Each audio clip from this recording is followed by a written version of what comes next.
video schedule has gone for a complete toss with all the advent calendar posts. So I have with me the Airbrush Flawless Foundation from CharlotteTilbury to talk about today. Very late at coming because, you know, all the advent calendar posts had to go first. It costs £34. So this comes in 44 shades. The Magic Foundation comes only in 20 shades. There weren't 20 shades when it first launched, but you know, they've added shades later. So now there are 20 shades in this one and 44 shades in this one. The external boxes look more or less alike, you know, pale pink with writing. Inside though, they look very different. This one looks a bit more modern, but you know, I like vintage stuff. You know, I adore antiques. I like this, you know, old Hollywood glamorous look. This one would look lovely on the vanity. Both come in frosted glass bottles. Both have pump mechanisms. This one is white and this one is rose gold. I think I like the packaging of the Airbrush Flawless Foundation more than the Magic Foundation's packaging. Now, the Airbrush Flawless Foundation promises a fully matte, a matte finish. Magic promised semi-matte. Remember, keep that in mind. It also claims to seamlessly blend into the skin, blur pores, and give you a weightless finish. Now, this one, the shades, you know, there are 44 shades, as I said, and that's a bit confusing because pretty much every shade also, you know, has 3 variants based on your undertones: cool, neutral, and warm. So I had a bit of a bother there because, you know, I thought I was warm and, you know, my veins look like this. I have, you know, what is known as venous deficiency. So each time I go in for, you know, a blood test or something, they go on and no vein shows up. And my veins are very thin. So, you know, inserting a cannula is a nightmare, for instance. So on Charlotte's website, if you enter the foundation that's your closest match, it promises to tell you what shade in the Airbrush Flawless Foundation to buy. I will link that in the description box, never fear. So I entered the CharlotteTilbury Magic Foundation in shade 7, and it recommended shade 7 Warm to me in the Airbrush Flawless Foundation. I also entered Huda Beauty Butter Pecan Flawless Foundation, Estee Lauder Tawny, a couple of other matches as well, and every time it told me that I should buy 7 Warm. So I picked 7 Warm. Now this foundation also claims to be sweat-proof, waterproof, and humidity-proof. Marvelous. And it also claims, you know, there's a lot of new technology involved in here. I'll just tell you about that. Replexium it is supposed to contain.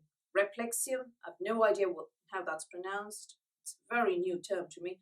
It's supposed to reduce the appearance of wrinkles by 22% after 8 weeks use. It's also supposed to contain the Moss Cell Tech number 1, which is supposed to boost hydration by 216%.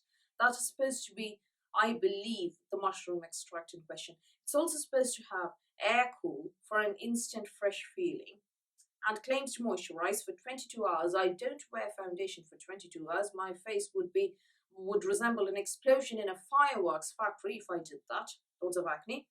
It also contains CT defense to defend against pollutants. So this was tested on 311 men and women for 8 weeks to prove the first 2 of those claims, and then tested on 30 men and women for another 8 weeks to prove the last claim. It is vegan, cruelty-free, and is supposed to be, you know, a hybrid product, makeup and skincare combined. So, and it claims to be transfer resistant. So the Magic Foundation claims to be a full coverage, demi-matte, long-lasting foundation enriched with hyaluronic acid, lauryl, and the concentrated power of vitamin C. Skin is moisturized, dewy, and pores are minimized. So I have reviewed this foundation before on my blog. Before I started this YouTube channel, I will link the review in the description box below. Do check that out. Honest thoughts, nothing's changed. It remained my favorite foundation for 2017 and was also, you know, a very dear foundation through 2018. I have a backup as well, and the shade that I wear is 7 medium. Now, I have extremely oily skin and I also have acne. This foundation has not broken me out. Regarding the oil control, I would say that this has better oil controlling powers than a number of other foundations. It is among the best oil controlling foundations that I've tried. Among the best. There are a couple of others that are as good. I haven't come across a foundation that's better at oil control than this one. That said, my skin is way too oily, so this one doesn't win the battle. My skin wins ultimately. In about a couple of hours or so, my skin definitely becomes quite greasy. So I do dab with a tissue or one of those oil blotting papers, or touch up with powder. Now, first things first, I'm going to swatch shade 7 in both. Hang on.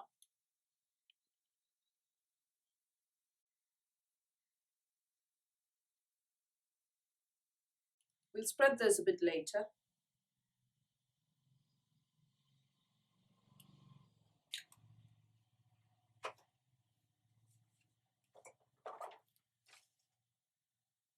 I'll just come a bit closer to the camera so you can see that. So that's a Magic Foundation on top and the Airbrush Flawless Foundation below. And to me, the latter looks warmer, definitely. Now let's spread those out. So upon spreading, you can see that the Airbrush Flawless Foundation definitely looks warmer. It's slightly more, you know, orange to brown than the Magic Foundation. Now let's blend those a bit.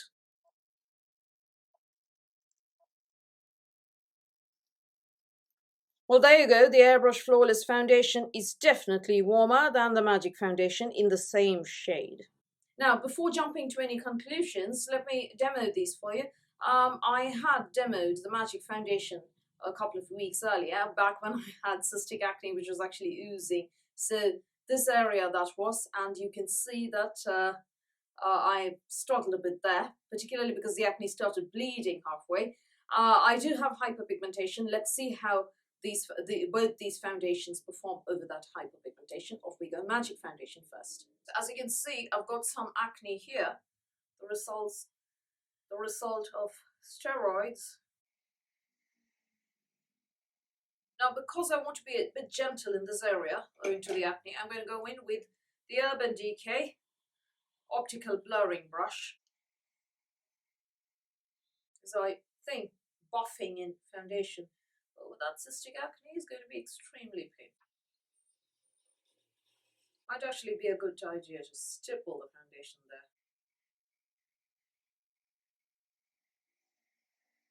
So I did that and it started bleeding actively.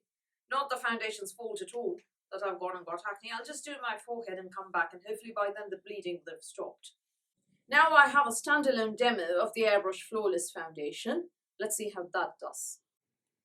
So I've done primer and concealer, and I'll be doing my forehead off camera in order to hold my fringe up. And I've just taken the one pump. I feel that this is a bit yellower than 7. Yeah, definitely yellower and warmer than the Magic Foundation.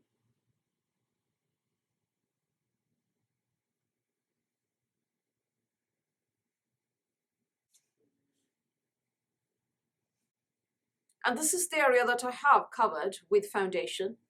And this, I mean, the shade's definitely a lot warmer than I expected.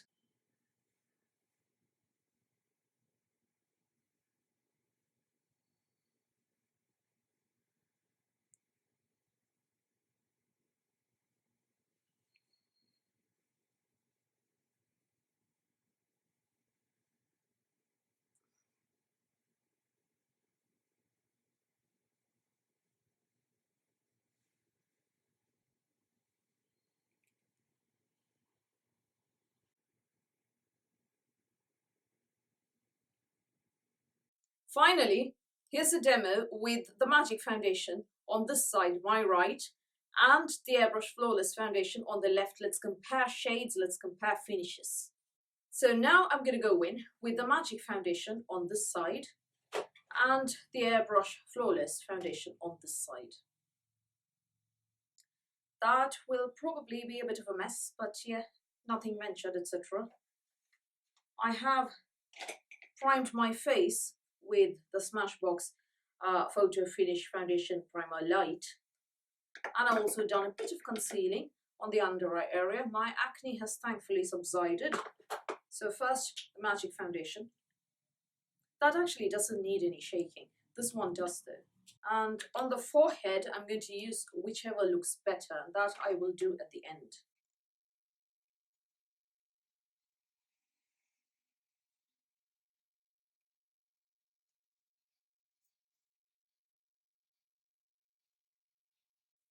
Because there's so much left, I think I'll do half my forehead off camera. I need to hold up my fringe and the mirror and everything. So I'm going to have to go off camera for half my forehead. And now I'm going to go in with the Airbrush Flawless Foundation on the side.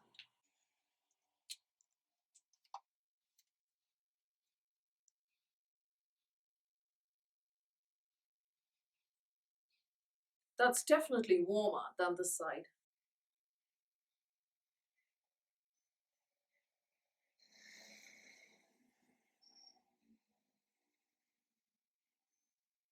So before I run off to do blush, bronzer, eyebrows and everything, this is what it looks like. This one's warmer, definitely. 7 warm in the Airbrush Flawless Foundation is a smidgen warmer than 7 in the Magic Foundation. I'll come closer to the camera and show you the finish.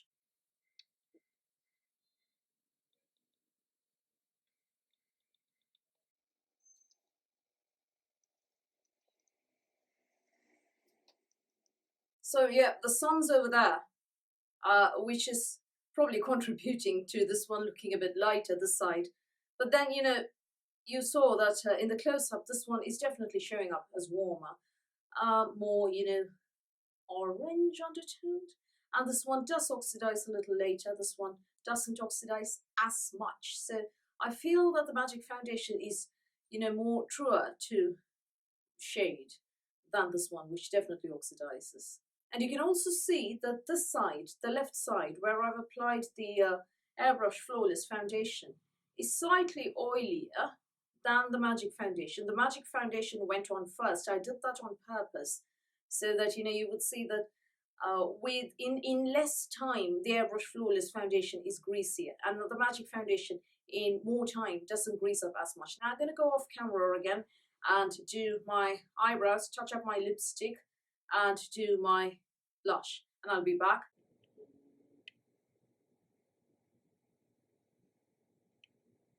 So here are my findings. This foundation, the Airbrush Flawless Foundation, dries very quickly, dries faster than the Magic Foundation. But the Magic Foundation is the one with the more matte finish, although it claimed to be demi-matte. The Airbrush Flawless is, I feel, demi-matte on normal skin, and, you know, definitely greases up faster on oily skin, particularly, you know, my kind of skin. Coverage, very nice. Both give very, very, very good coverage. Not much, you know, of a difference there. Also, the Magic Foundation feels heavier on the skin than the Airbrush Flawless Foundation. That feels lighter. But it is not, you know, a lightweight second skin finish. You can see when I came closer to the camera, you could see that, you know, it does look like I'm wearing something, you know, particularly to the trained eye. It doesn't give second skin finish there, does it? No, it doesn't. So it's not, while it is a lightweight feel, I don't think it's non-existent. It doesn't look like second skin. It doesn't, you know, blend in seamlessly like that. Blurring pores, I'm not too asked about my pores. What I am asked about is pitted acne scars. And again, you know, no foundation has ever won the battle there against pitted acne scars. The air cool technology, I didn't really feel any cooling. It felt rather like the Magic Foundation. The Airbrush Flawless Foundation also has a slightly stronger fragrance than the Magic Foundation. Neither foundation is transfer resistant. Both have some transfer, but don't disappear altogether on me. This one greases up sooner than the Magic Foundation. The Airbrush Flawless Foundation greases up first. I didn't notice any disappearance, but then mind you, I've not worn any foundation for longer than 8 or 9 hours tops, and I always touch up over lunch or during the day. After about an hour of application, the Magic Foundation looks more or less the same, as you can see, while this one looks slightly greasier. And you can, I don't know if you can spot this on camera because the sun's playing games, the sun's over there. I record in natural light all the time. So I'm not sure if you can see how far it has oxidized. It's not so bad because I'm wearing blush and a bit of bronzer. So, you know, both look more or less the same. But, you know, otherwise it has definitely oxidized. See, you can see the oxidation levels there. So the Magic Foundation remains rather true to color, while the Airbrush Flawless Foundation has definitely oxidized. Rather deeply, looks quite oompa loompa there.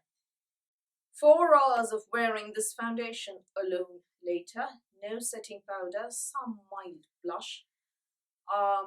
You can see this is how oily it looks. I haven't touched up or bloated at all. I've actually been on camera recording other videos, which you must have seen. The Grazia Advent Calendar spoiler video, and you know, the comparison of Net-a-Porter and Harrods Advent calendars was all done during this time. I also managed to, you know, grab some lunch. So 4 hours later, this is the story. There is greasing up. I haven't touched up, I haven't powdered, I haven't bloated at all. So, which is why I'm saying the Magic Foundation doesn't get that greasy over the span of time. But you know, if I did bloat, this would make a good foundation. And there is, I mean, there's no wear and tear in this time, but there is definitely greasing. It is definitely transferable, not transfer proof, and I'll show you that in a second.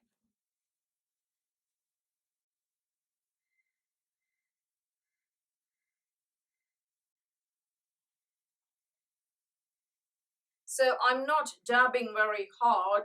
I'm just, you know, blotting the oil here.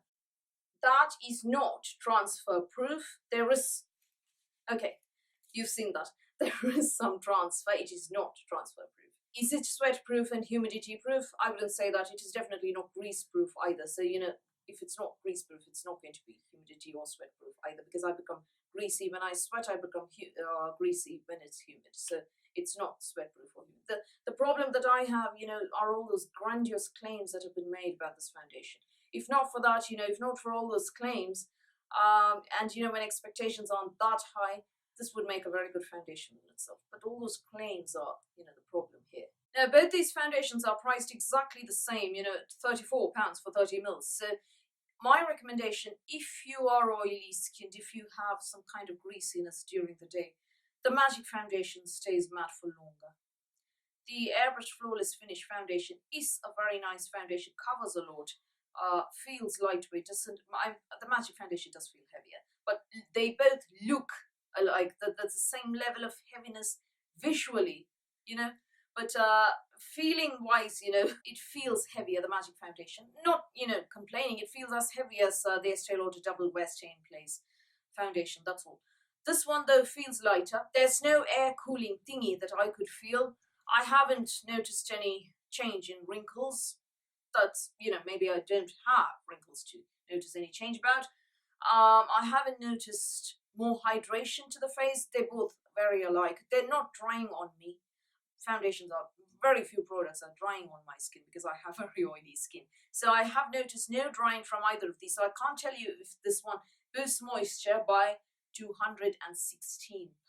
for 22 hours. I can't tell you if that is true because I haven't noticed any drying, that's all. So on its own, without all those grandiose claims and, you know, without all that fancy technology being used, I feel that the Airbrush Flawless Foundation is a decent foundation. It's a good foundation.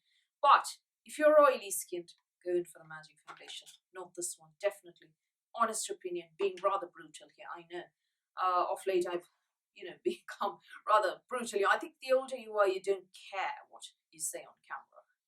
So how would I rate the greasing up of the Airbrush Flawless Foundation on me? I would say that it is slightly better than the Armani Luminous Silk Foundation on me, because the Armani Luminous Silk Foundation greases up in about 10 to 15 minutes. This one takes a bit longer to grease up. But and the Too Faced Born This Way Foundation greases up sooner on me as well. But the Magic Foundation, the Armani Power Fabric Foundation, so many others take longer to grease up. The Oxygenetics Foundation, I feel that, and the It Cosmetics Your Skin But Better Matte CC Cream, all those take longer to grease up than the CharlotteTilbury Flawless Airbrush Flawless Foundation. So yeah, it's somewhere in the middle as far as that's concerned. So those are my honest thoughts on the Airbrush Flawless Foundation from CharlotteTilbury. I hope you enjoyed watching this video. Thank you for watching it. Please do give me a thumbs up. Please do hit the subscribe button and please ring the notifications button to stay updated, and I will speak to you soon.